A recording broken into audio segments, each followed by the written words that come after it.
Okay, so help me see where I need to change. Now this is interesting. Take a good look at this picture.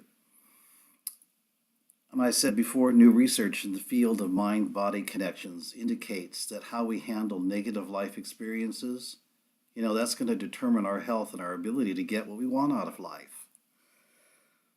Much of life and everyday stress and negativity stays with us, and, we may make the body physically weak and prone to disease over time if we don't really let go of that stuff as soon as we can.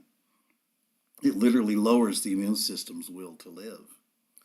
Bad experiences come and go in life, and sometimes you maybe get smacked really hard by it. You know the feeling when you've just had enough. You want to stick a fork in me, I'm done. I know that one.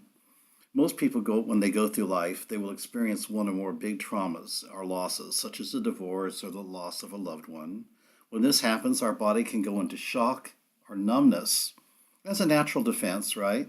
So we won't get overwhelmed in all of our systems at the same time due to that ordeal.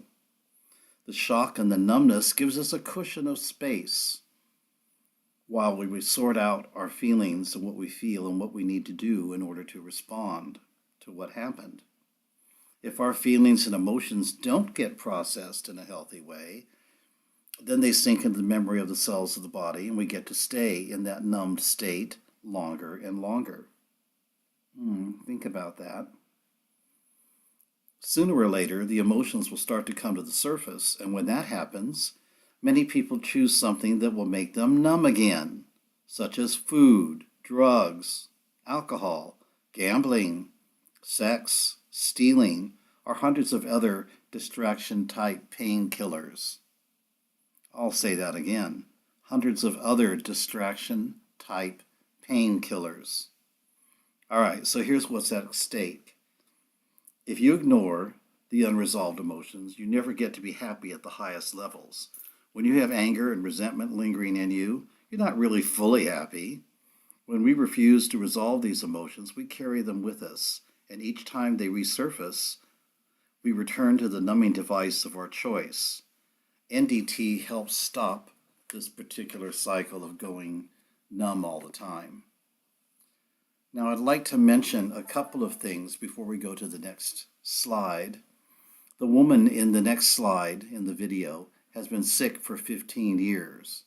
Every month she has some type of ailment, chronic fatigue, I think it was fibromyalgia, thyroid disease. She even had shingles, on and on and on. Her immune system, which had just been on low power for so long that nobody could help her. The herbs didn't work. Some medicines didn't work. The oils kind of worked a little bit, but she never really got her health back. She tried lots of things, but she never felt right for some reason. She always talking about something was wrong, something didn't feel right with her. It turned out that she divorced her husband, and 3 months later he died of cancer. Now remember, I'm talking about the next slide. There's going to be a video for you to watch, and you can see me work with her in the mirror, so that'll be fun. She thought that it was her fault that he had died. If only she had stayed with him. If only I wasn't so mean to him, she said. If only I loved him more. So, with you young living advocates, what you can do with the oils is put the oils on before they get to the mirror. And that's going to set up the tone in the body for what you're going to do in the mirror. And then you'll locate the moment in time that she gave up on life. You got to fix the will to live, or even the oils will slow down or not work. I know some healers will say, well, now wait a minute, you don't really have to understand why a person gives up on living life to the fullest.